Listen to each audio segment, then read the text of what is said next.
Halo, saya sekali lagi bersama saya Vincent Jose di Sam Exclusive, dan kali ini saya udah bersama dengan para cast dari film Badut Gendong. Penasaran kan, Badut Gendong itu apa? Gak pernah denger sebelumnya kan, pasti kan. Mungkin ada yang udah pernah lihat trailernya, makin penasaran lagi. Kok kayak gini? Gimana ceritanya nanti? Bakal kayak gimana actionnya, bakal gimana horornya? Kita ngobrol-ngobrol langsung bersama para cast dan juga sutradaranya langsung, Charles Ghazali. Dan juga ada Martin Olio, juga ada Clara Bernadette, dan juga ada Daintam. Oke. Berbagi dulu dong, kalian berperan sebagai siapa di film ini dan signifikasi dalam ceritanya kayak gimana? Halo Samis, gue Martin Olio, gue di sini berperan sebagai Darso. Halo, aku Daintam Melira, di sini aku berperan sebagai Darcy. Aku Clara Bernadette, aku berperan sebagai Arini. Halo, saya Charles Ghazali, sutradara dari film Badut Gendong. Penasaran, pertama kali kalian terlibat untuk project itu gimana? Kalau Leo kayaknya dari film sebelumnya ya, Tumbal Darah. Ya, dari film Tumbal Darah. Waktu kita syuting film Tumbal Darah, Pak CG sempat ceritain akan bikin film ini. Oh. Yes. Waktu itu udah ada gambaran loh, yang bakal main Mas Leo lagi nih. Udah belum ya? Sebetulnya sudah. Oke. Udah di approach berarti ya? Sudah, Udah tapi sebetulnya karena habis Tumbal Darah, kita berusaha untuk tidak Leo lagi.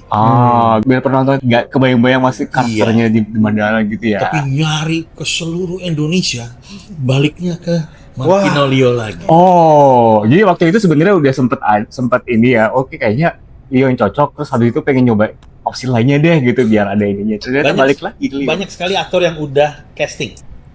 Ada berapa aktor? Lebih dari 2. Jadi 3 atau 4. Oke, lumayan ya 4 ya. Ya, tapi dan nama gede ya. Tapi baliknya ke ternyata.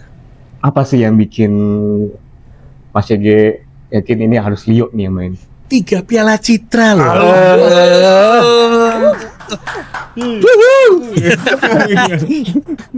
Kalau dari sisi Leo, apa yang bikin tertarik untuk ikutan dipinang oleh Mas CG? Wah, harus main nih. Kerja sama Magma itu one of the best experience yang pasti kita pernah alamin gitu. Nagih ya?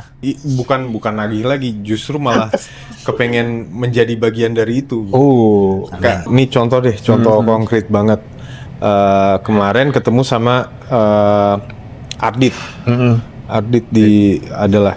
Terus dia bilang, gua akhirnya bisa kerja sama Magma lo. Dan dia menceritakan itu tuh very enthusiastically dan very kayak dikasih blessing gitu, dang. Jadi dia kayak wishlistnya aktor-aktor main di filmnya Magma ya? Iya. Serius ya, beneran. Semua udah masuk Universal Quadrant. Enggak ya? Enggak, oke. Ya. Boleh berarti di-share nih. Terus kenapa mau? Karena udah tahu ke depannya ini bakal challenging. Karena Pak CG mau always want something out of the box, always want something yang kelihatan pakem gitu ya. Iya, dan kelihatan berbahaya, selalu testing the limits of the actor. Berani nggak nih? Ya, dan setelah kita ngelewatin, naik kelas nih. Gitu. Jadi mungkin sekarang ditabrak mobil, kemarin ditabrak mobil, sekarang nanti nonton. Bakal kejadian apa lagi sama Martin Olio? Diapain lagi sama CG nih? Dainta. Sebetulnya aku tuh dari dulu emang udah bercita-cita untuk bisa ikut bekerja bareng Magma dengan Pak Charles juga. Gara-gara habis film apa itu? Nonton film apa? Nonton Kodrat. Terus tiba-tiba dapet tawaran casting, ya aku langsung semangat dan puji Tuhannya dapet. Dan cerita lucu, sebelum aku syuting Badut Gendong ini, aku lagi satu project bareng Kalio.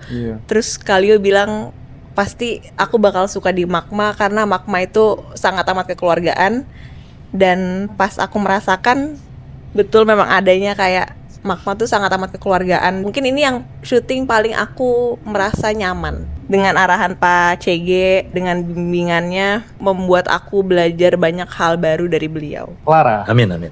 Kalau aku, sebenarnya kita hampir beberapa kali berjodoh ya Pak ya. Hampir beberapa kali berjodoh udah dari lama juga gitu ya. Sampai akhirnya ya mungkin waktu ya inilah waktunya kita dipertemukan kembali di project ini gitu.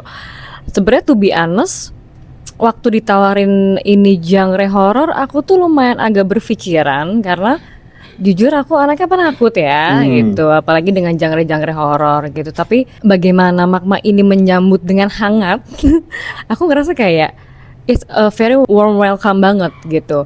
Dengan semua sambutan ini, dengan rasa kekeluargaannya yang ngebuat aku tuh jadi sangat nyaman untuk melakukan genre yang aku takuti juga sebenarnya. Penasaran sih, waktu itu Pak Charles bilangnya gimana sih meyakinkan kamu untuk ambil nih. Bukan dengan kata-kata manis ya tepatnya, tapi dengan yang kayak sambutannya hangat, dengan ya Bu Linda dan semua orang yang bekerja di Magma tuh bener-bener kayak rasanya kekeluargaan sekali gitu. Kita tuh dari Sobat Ambiar Iya, udah betul. nyari. Oh iya benar-benar Sobat Ambiar ya. Almost. Jadi berapa kali ketemu, pergi ke gala premier ya ketemu. Semoga ya, Belum semoga. ya, belum ya, gitu. Belum ya.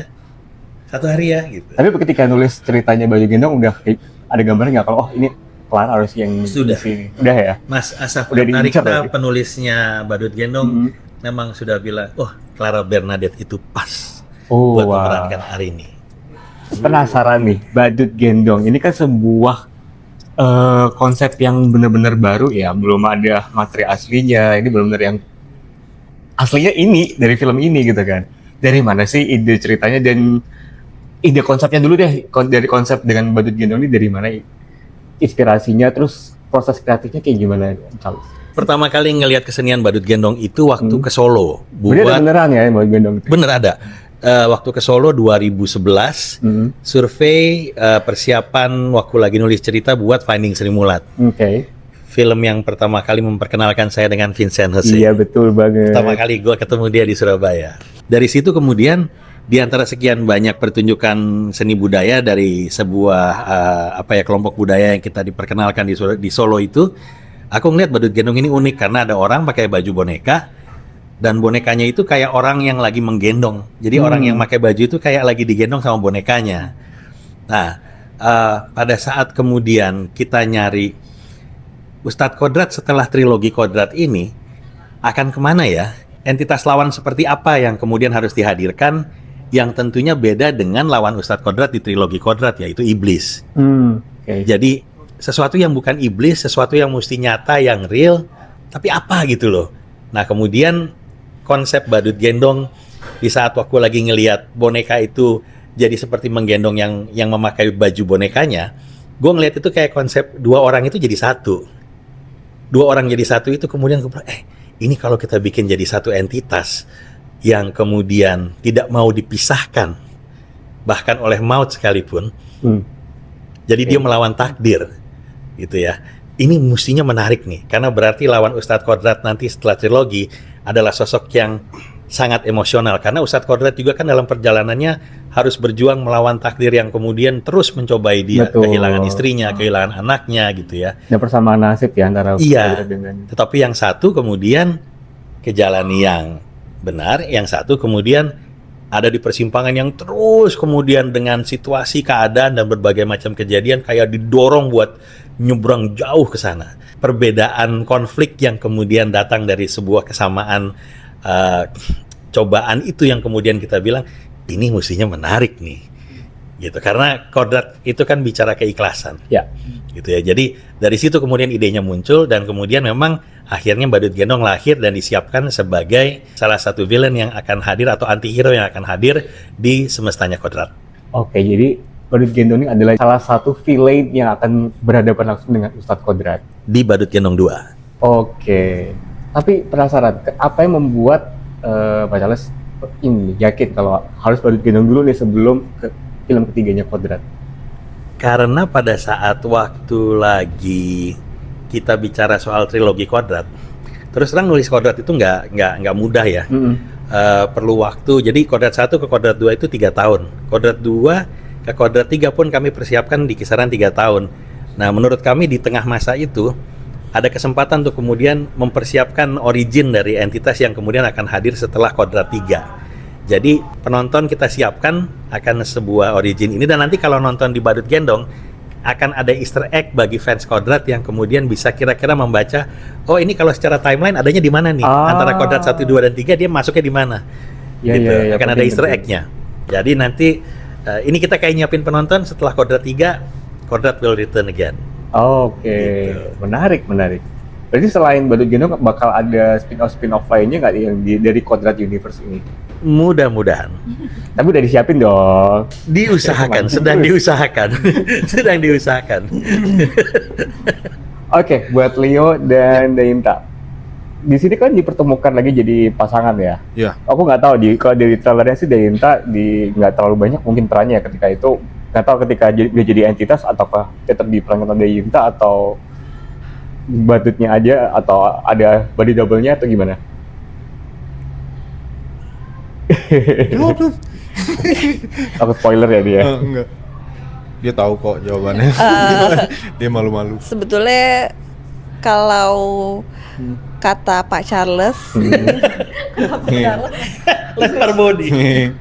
ini merupakan dua orang yang menjadi satu. Oke. Jadi untuk sisanya seperti apa mungkin bisa ditonton. Iya. Agak susah jawabnya emang ya.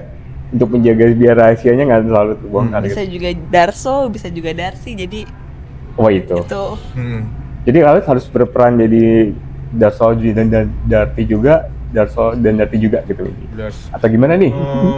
Mancing nih. Harus berperan. Jadi dua-duanya. Iya. Oh ya? Harus jadi dua-duanya.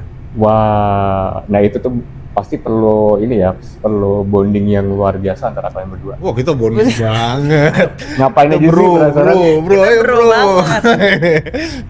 Iya Jadi serius. itu beneran dia yang digendong itu atau gimana?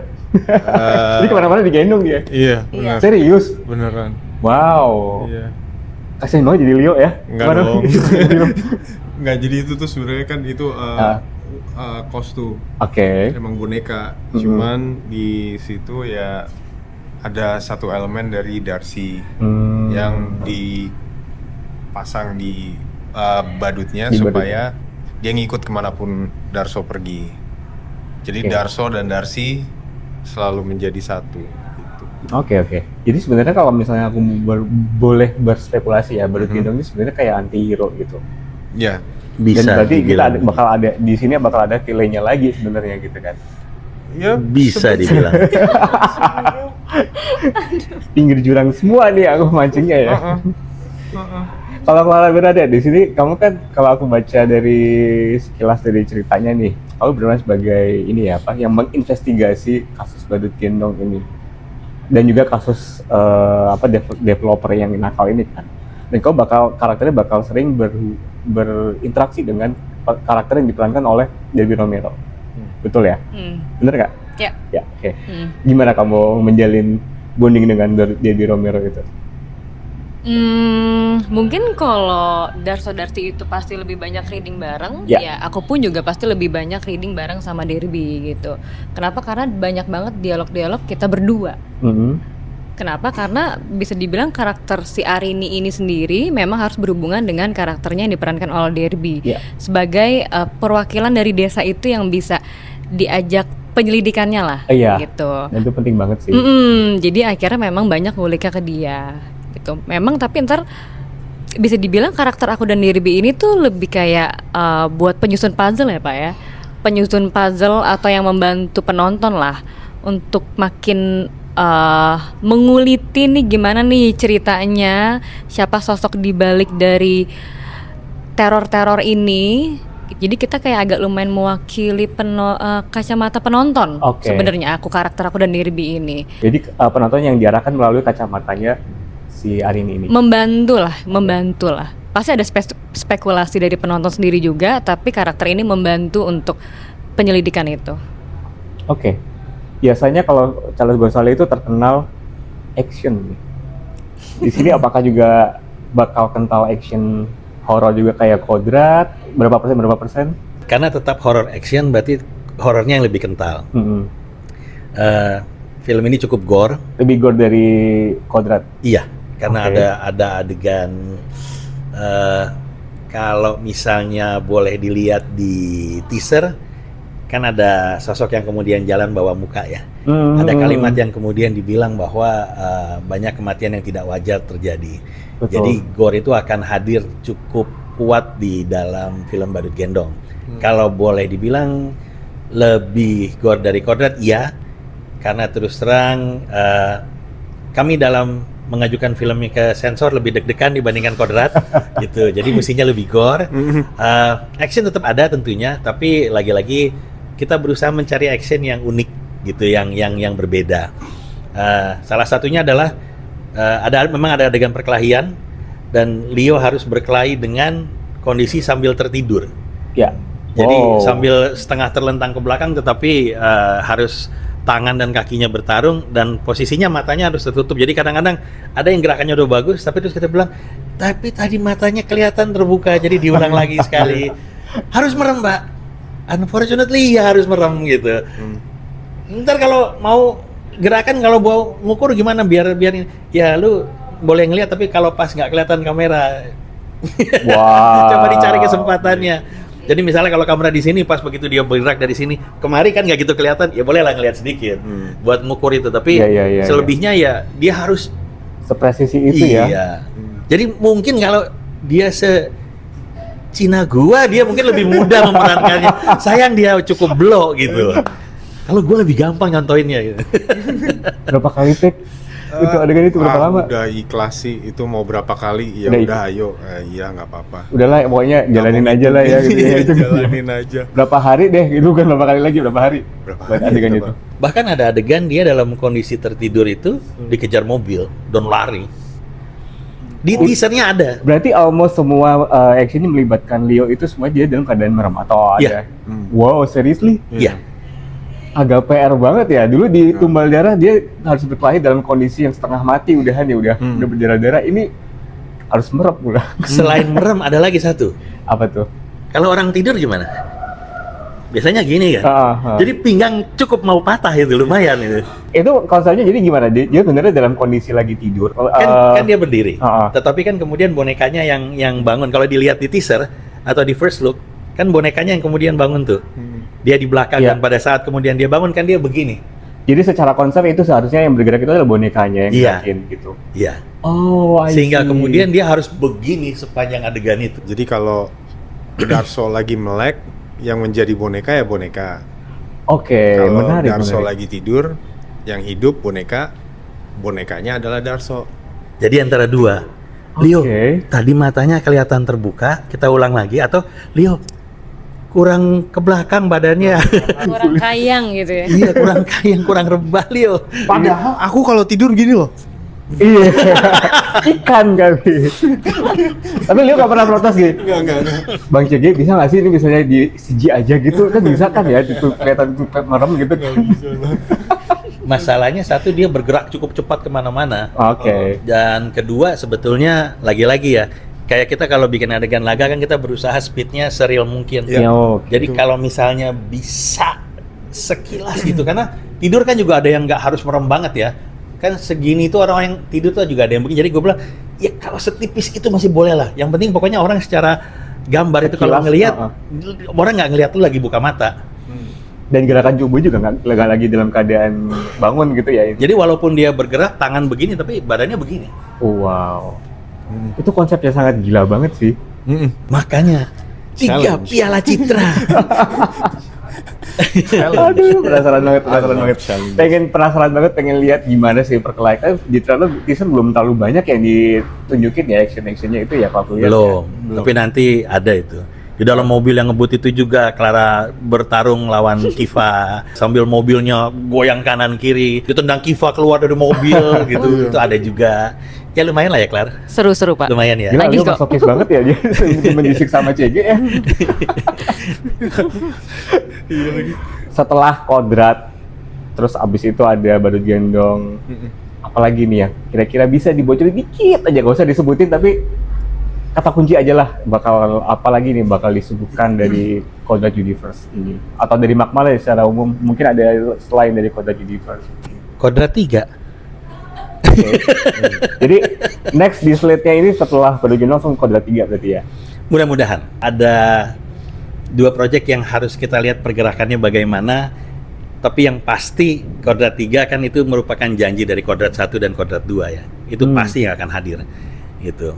Ini kan diambil dari seni yang beneran ada ya, dari Solo itu kan. Ada keraguan nggak sih, ketakutan kalau misalnya nanti image dari seni ini sendiri bakal jadi mistis, jadi sesuatu yang brutal juga atau mistis? Oh enggak, karena ini juga sempat dipikirin kan.